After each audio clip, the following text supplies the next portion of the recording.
IPL 2025 Suryakumar ಅಬ್ಬರ play of ನಿರ್ಣಾಯಕ ಪಂದ್ಯದಲ್ಲಿ ಡೆಲ್ಲಿಗೆ ಕಠಿಣ ಗುರಿ ನೀಡಿದ ಮುಂಬೈ. ಪ್ಲೇ ಆಫ್ ನಿರ್ಧರಿಸುವ ವರ್ಚುವಲ್ ನಾಕೌಟ್ ಪಂದ್ಯದಲ್ಲಿ ಮುಂಬೈ ಇಂಡಿಯನ್ಸ್ ಉತ್ತಮ ಪ್ರದರ್ಶನ ನೀಡಿದೆ.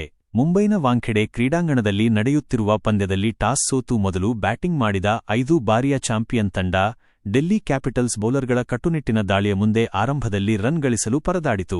ಆದರೆ ಕೊನೆಯ ಓವರ್ಗಳಲ್ಲಿ ಸೂರ್ಯಕುಮಾರ್ ಯಾದವ್ ಮತ್ತು ನಮನ್ ಧೀರ್ ಅವರ ಸ್ಫೋಟಕ ಬ್ಯಾಟಿಂಗ್ ನೆರವಿನಿಂದ 181 ಸವಾಲಿನ ಗುರಿ ನೀಡುವಲ್ಲಿ ಯಶಸ್ವಿಯಾಗಿದೆ. ಇನ್ನಿಂಗ್ಸ್ ಆರಂಭಿಸಿದ ಮುಂಬೈ ಇಂಡಿಯನ್ಸ್ 3ನೇ ಓವರ್ನಲ್ಲಿ ರೋಹಿತ್ ಶರ್ಮಾ ರೂಪದಲ್ಲಿ ಮೊದಲ ಆಘಾತ ಅನುಭವಿಸಿತು. ನಿರ್ಣಾಯಕ ಪಂದ್ಯದಲ್ಲಿ ಹಿಟ್ಮ್ಯಾನ್ 5 ಎಸೆತಗಳಲ್ಲಿ 5 ರನ್ ಗಳಿಸಿ ಮುಸ್ತಾಫಿಜುರ್ ರೆಹಮಾನ್ ಎಸೆದ 3ನೇ ಓವರ್ನ 2ನೇ ಎಸೆತದಲ್ಲಿ ಅಭಿಷೇಕ್ ಪೊರೆಲ್ಗೆ ಕ್ಯಾಚ್ ನೀಡಿ ಔಟಾದರು. ಉತ್ತಮ ಫಾರ್ಮ್ನಲ್ಲಿದ್ದ ವಿಲ್ ಜಾಕ್ಸ್ ಇಂದು ದೊಡ್ಡ ಇನ್ನಿಂಗ್ಸ್ ಆಡಲು ವಿಫಲರಾದರು. ಅವರು 13 ಎಸೆತಗಳಲ್ಲಿ 3 ಬೌಂಡರಿ ಮತ್ತು 1 ಸಿಕ್ಸರ್ ಒಳಗೊಂಡ 21 ರನ್ ಗಳಿಸಿ 6ನೇ ಓವರ್ನ 3ನೇ ಎಸೆತದಲ್ಲಿ ಮುಖೇಶ್ ಕುಮಾರ್ ಎಸೆತದಲ್ಲಿ ನಿಗಮ್ಗೆ ಕ್ಯಾಚ್ ನೀಡಿ ಔಟಾದರು. ಕೈಕೊಟ್ಟ ಆರಂಭಿಕರು ರಯಾನ್ ರಿಕಲ್ಟನ್ ರೂಪದಲ್ಲಿ ಮುಂಬೈ 3ನೇ ವಿಕೆಟ್ ಕಳೆದುಕೊಂಡಿತು. ಆರಂಭಿಕ ಆಟಗಾರನಾಗಿ ಬ್ಯಾಟಿಂಗ್ ಆರಂಭಿಸಿದ ಅವರು 18 ಎಸೆತಗಳಲ್ಲಿ 2 ಸಿಕ್ಸರ್ಗಳ ಸಹಾಯದಿಂದ 22 ರನ್ ಗಳಿಸಿದರು. 7ನೇ ಓವರ್ನಲ್ಲಿ ಕುಲದೀಪ್ ಯಾದವ್ ಬೌಲಿಂಗ್ನಲ್ಲಿ ತಿವಾರಿಗೆ ಕ್ಯಾಚ್ ನೀಡಿ ಔಟಾದರು.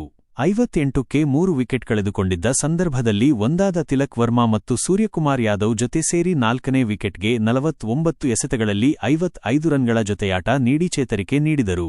ಆದರೆ ತಿಲಕ್ ವರ್ಮಾ 27 ಎಸೆತಗಳಲ್ಲಿ ತಲಾ 1 ಬೌಂಡರಿ, ಸಿಕ್ಸರ್ ಸಹಿತ 27 ರನ್ ಗಳಿಸಿ ಔಟಾದರು. ನಂತರ ಬಂದ ಹಾರ್ದಿಕ್ ಪಾಂಡ್ಯ 6 ಎಸೆತಗಳಲ್ಲಿ 3 ರನ್ ಗಳಿಸಿ ಕ್ರೀಸ್ ತೊರೆದರು. 21 ಎಸೆತಗಳಲ್ಲಿ 57 ರನ್ ಚಚ್ಚಿದ ಸೂರ್ಯ ನಮನ್ 16.3 ಓವರ್ಗಳಲ್ಲಿ 123ಕ್ಕೆ 5 ವಿಕೆಟ್ ಕಳೆದುಕೊಂಡು 150ರಿಂದ 160 ರನ್ಗಳಿಗೆ ಸೀಮಿತವಾಗಬಹುದು ಎಂದು ನಿರೀಕ್ಷಿಸಲಾಗಿತ್ತು. ಆದರೆ ಸೂರ್ಯಕುಮಾರ್ ಯಾದವ್ ಮತ್ತು ನಮನ್ ಧೀರ್ ಕೊನೆಯ 21 ಎಸೆತಗಳಲ್ಲಿ 57 ರನ್ ಗಳಿಸಿ ತಂಡದ ಮೊತ್ತವನ್ನು 180ಕ್ಕೆ ಏರಿಸಿದರು. ಸೂರ್ಯಕುಮಾರ್ 43 ಎಸೆತಗಳಲ್ಲಿ 7 ಬೌಂಡರಿ, 4 ಸಿಕ್ಸರ್ಗಳ ಸಹಿತ ಅಜೇಯ 73 ರನ್ ಗಳಿಸಿದರೆ ನಮನ್ ಧೀರ್ 8 ಎಸೆತಗಳಲ್ಲಿ ತಲಾ 2 ಬೌಂಡರಿ, ಸಿಕ್ಸರ್ಗಳ ಸಹಿತ 24 ರನ್ ಗಳಿಸಿದರು. ಡೆಲ್ಲಿ ಕ್ಯಾಪಿಟಲ್ಸ್ ಪರ ಮುಖೇಶ್ ಕುಮಾರ್ 48ಕ್ಕೆ 2, ದುಷ್ಮಂತ ಚಮೀರಾ 54ಕ್ಕೆ 1, ಮುಸ್ತಾಫಿಜುರ್ ರೆಹಮಾನ್ 30ಕ್ಕೆ 1 ಮತ್ತು ಕುಲದೀಪ್ ಯಾದವ್ 22ಕ್ಕೆ 1 ವಿಕೆಟ್ ಪಡೆದು ಮಿಂಚಿದರು. Virtual quarter final. ಈ ಪಂದ್ಯವು 2 ತಂಡಗಳಿಗೂ ವರ್ಚುವಲ್ ಕ್ವಾರ್ಟರ್ ಫೈನಲ್ ಆಗಿದೆ. ಪ್ಲೇ ಆಫ್ಗೆ 4ನೇ ಮತ್ತು ಕೊನೆಯ ತಂಡವಾಗಿ ಟಿಕೆಟ್ಗಾಗಿ ಎಂಐ ಮತ್ತು ಡಿಸಿ ನಡುವೆ ಪೈಪೋಟಿ ನಡೆಯುತ್ತಿದೆ. ಈ ಪಂದ್ಯವನ್ನು ಮುಂಬೈ ಗೆದ್ದರೆ ಇಂದೇ ಪ್ಲೇ ಆಫ್ಗೆ ಪ್ರವೇಶಿಸಲಿದೆ.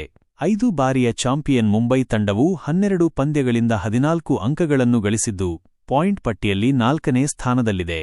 ಒಂದು ವೇಳೆ ಡೆಲ್ಲಿ ಗೆದ್ದರೆ ಭಾನುವಾರ ನಡೆಯುವ ಮುಂಬೈ ಪಂಜಾಬ್ ನಡುವಿನ ಪಂದ್ಯದವರೆಗೂ ಕಾಯಬೇಕಿರುತ್ತದೆ.